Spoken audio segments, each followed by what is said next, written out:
चालबाज मासी रंजू बहन की बहू सृष्टि बहुत संस्कारी थी। दोनों सास बहू बड़े प्यार से रहती और मिलजुल कर घर का काम करती थी। पर ये बात कईयों को तो अच्छी लगती, लेकिन कई लोगों को तो जलन का कारण बन गई थी। एक दिन सृष्टि से मिलने उसकी सहेली घर आती है। अरे सृष्टि, तू तो बड़ी अच्छी लग रही है। यहाँ तो घर का सारा काम करते करते हालत ही खराब हो जाती है। अपने ऊपर ध्यान देने का वक्त ही नहीं मिलता। तू तो बड़ी किस्मत वाली है। सृष्टि इस बात से हमेशा खुश रहती थी कि उसे एक अच्छा ससुराल मिला है। लेकिन एक दिन रंजू बहन की दूर की मौसी उसके साथ रहने आती है। अरे तू क्यों सारा दिन घर का काम करती है? बहू को बोला कर घर का काम किया करे। अरे है तो वो भी बेटी की तरह ही ना, और मिलजुल कर काम जल्दी हो जाता है। तू तो बड़ी सीधी है। देख कैसे मटक मटक के सारे घर में घूमती है तेरी बहू। मेरी बहू होती तो इस वक्त मेरा पैर दबाती। क्या ये तेरे पैर दबाती है? पैर तो कभी नहीं दबाए इसने मेरे। ये सुनकर रंजना मौसी समझ जाती है कि उसने अपना काम कर दिया। अब जल्दी सास बहू में जंग होगी। मौसी मुस्कुराती हुई वहाँ से निकल जाती है। एक दिन रंजना मौसी सृष्टि से कहती है, तुम्हारे कान के झुमके तो बड़े सुंदर लग रहे हैं। जरूर तुम्हारी सास ने दिए होंगे। नहीं मौसी, मेरी माँ ने दिए हैं। अच्छा, फिर तेरी सास मुझे क्यों कह रही थी कि ये झुमके उसने तुम्हें दिए हैं?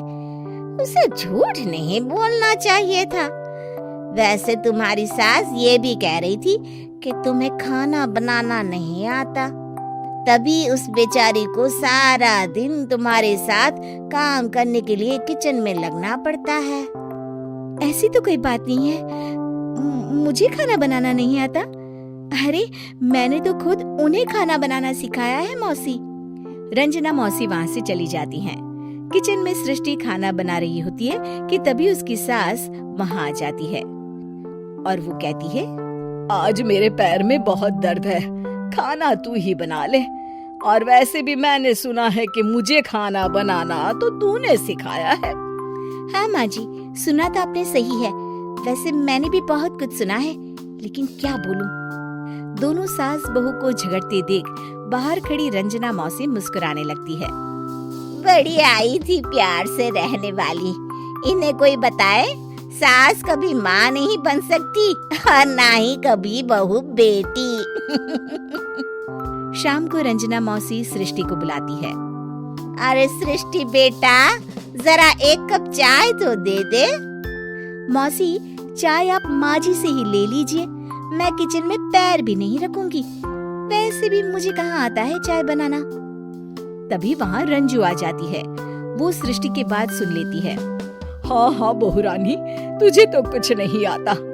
रंजना, तो तू एक काम कर, तू ही चाय बना ले। और हाँ, सृष्टि को भी चाय दे देना। इसे क्या लगता है ये चाय नहीं बनाएगी तो क्या हम चाय नहीं पिएंगे?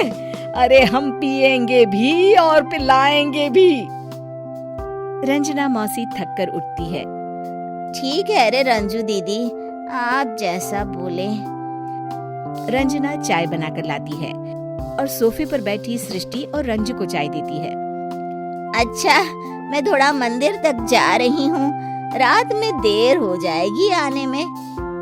रंजना देर रात घर आती है तो सृष्टि को आवाज लगाती है। अरे बहू रानी, कुछ खाने को तो दे दे, बहुत जोर से भूख लगी है। मैंने कोई खाना वाना नहीं बनाया मौसी। वैसे भी आपकी बहन तो कहती है ना कि मुझे खाना बनाना आता ही नहीं। हे भगवान, अब यह फिर से ना शुरू हो जाए। तभी वहाँ रंजू आ जाती है। रंजू, आज खाना तुम ही बना लो, और हाँ, थोड़ा खाना सृष्टि को भी दे देना, ताकि इसे भी पता चले कि हमारे यहाँ खाने का स्वाद क्या होता है। रंजना बेचारी किचन में जाकर पूरे घर का खाना बनाती है। जब वो खाना बनाकर बाहर निकलती है तो सास बहू टेबल पर बैठकर उसका इंतजार कर रही होती हैं। लाओ रंजू, जल्दी खाना लाओ, बहुत जोर की भूख लगी है। सास बहू खाना खाकर अपने अपने कमरे में चली जाती है। अगले दिन सुबह रंजू रंजना के कमरे में जाती है।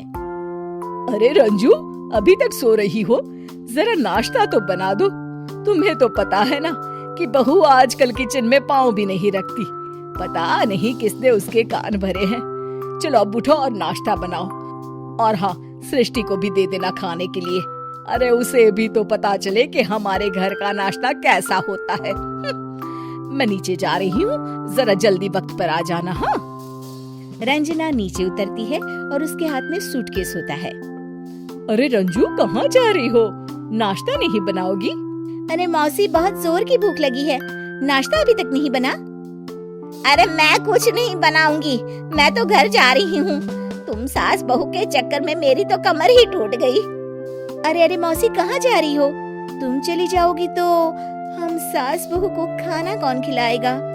रंजना मौसी भागते हुए कहती है। अरे मेरे बस की नहीं है, मुझे माफ करो। मैंने तो गलती कर दी तुम दोनों के बीच में झगड़ा लगाकर। रंजना मौसी के जाने के बाद रंजू सृष्टि से कहती है। बढ़िया आई थी हमारे बीच लड़ाई लगवाने वाली। अरे कौन कहता है कि सास माँ और बहू बेटी नहीं बन सकती? सही कह रही है माँ। अगर ऐसे भड़काने वाले लोगों से दूर रहा जाए तो हर सास माँ और हर बहू बेटी बन सकती है।